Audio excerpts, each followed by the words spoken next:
All right, back for the final part in this 5-part series, I guess is what it's going to be.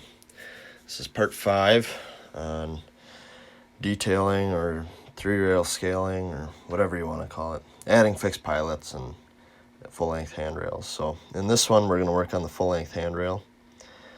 Now, I'm going to work on the sides first, and then I'll show you how to do the front and rear. So you can see I just nipped that back part off so that I can extend, put a small piece of wire and extend it instead of running a whole new handrail. There's not much point in running a whole new handrail, I don't feel. So if you snip it off so that you can put the wire into the back stanchion, it's a little easier. And then with the front, I actually make a whole new handrail. So you can see how it's just kind of crimped around the handrail. That's how MTH does it. So all I'm going to do is peel that crimp back so that I can get a new wire, or I guess it's artistic wire. Yep, 22 gauge. Bend up a new wire for a handrail and put it in there. So here I go with that artistic wire. Now I just cut off a chunk of it. I bought, here it says 15 yards. And you can get that pretty cheap at any craft store or online. The 22 gauge works pretty good. You could maybe go a little bit bigger, like 20 gauge maybe. I think that might be what MTH uses. But this stuff is really easy to work with, I find, and it comes out really nice. So 22 gauge is what I use. 22 gauge brass. Let's see. Yeah, brass artistic wire. So here I am, just forming the handrail to the MTH handrail. However, I'm going to leave it long, and I do this so that I can install the handrail and then just nip it off after I get it installed onto the locomotive. That way you have enough length. You don't want to short yourself and then have to rebend a whole new piece. So I always just leave it long like that. And then to reattach, it's just as easy as putting it in there and bending those little tabs back down around the piece of wire. Now, I don't paint the wire before I put it on. I put it on there and then paint it. Otherwise, it just gets scratched up and you'll have to paint it anyways once it's on. So, and there it is, full length. So we're ready to install this now. Oh, after I put the back on, my bad. The back is pretty easy. I just do an L. And then, since we nipped the original off on the, I guess it'd be the inside of that stanchion, you can actually slip it into the stanchion and then crimp it on there. And then what I like to do is just put a little dab of super glue where the right at that seam there. That kind of just holds it all together, ties it back in, and then what you'll be able to do is just put a little dab of black paint on it, and it'll be good. So here I am. The color that I ended up using was UP Armor Yellow by this True Color Paints. I really like these True Color paints. I think they're meant for an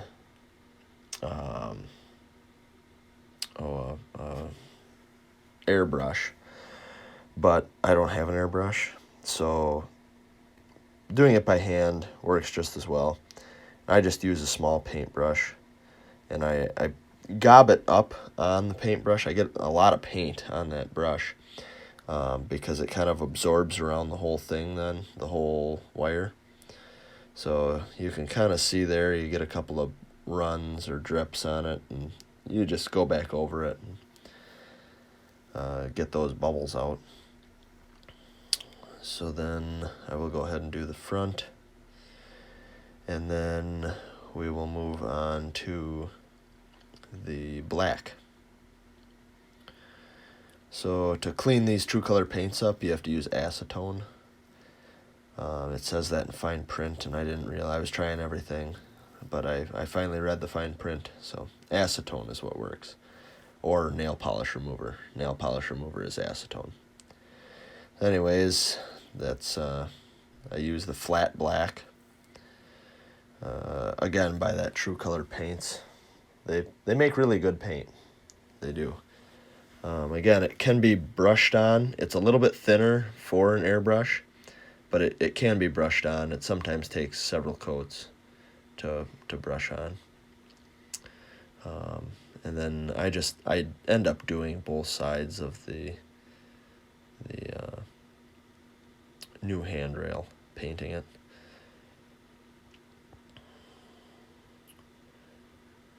So after that's done, now we're ready to install, and you can see there I'm just touching up that little spot on the back. So now we will install. And again, I made my tab the same as the other one, so it slides right into the MTH hole. And now we will be nipping off the extra length. You can see how long I left that. You can leave it however long you want. All I'm going to do is line it up. I tend to look at pictures of the actual locomotive that you're modeling, and you can see how far down the handrails go, because they don't go all the way down to the bottom of the step. I've never seen a train have that, so just look and see where they go, and then bend them. I always put a little bend in them, just to give it a little added depth. And then I've tried to drill a small hole, but I find those pilots are just, they're so thin that drilling a tiny hole it's tough with a small bit because it's metal. So I find I just use a little dab of super glue after, and it holds it in place. And if the super glue comes undone at some point, you can just dab a little bit more on if you notice your handrail flopping. I've found that the easiest thing to do, but if you have a better way, you can certainly do it that way. Here I am doing the front and rear handrails, and they're fairly straightforward. You just do the same as I did with the side handrail. Follow the profile of the one that MTH has. They're usually pretty darn close to the actual thing, its real life counterpart. So, and then leave it a little bit long so that you can bend it and snip it off. Again, those I leave unpainted, and then I will come back and paint them after they're on. So in order to glue them on, I just put a little scratch in the paint, get it down to bare metal, because the super glue sticks to bare metal a little bit better. And then I'll just dot a little super glue, hold it for a minute, and it'll be secure. So at this point, I am going to attach the shell for the final time. This is the final time that we need to attach a shell. Everything should be squared away. We just need to touch up a little bit of paint now, and the locomotive will be ready to go. So here I am putting the mounting screws back in, and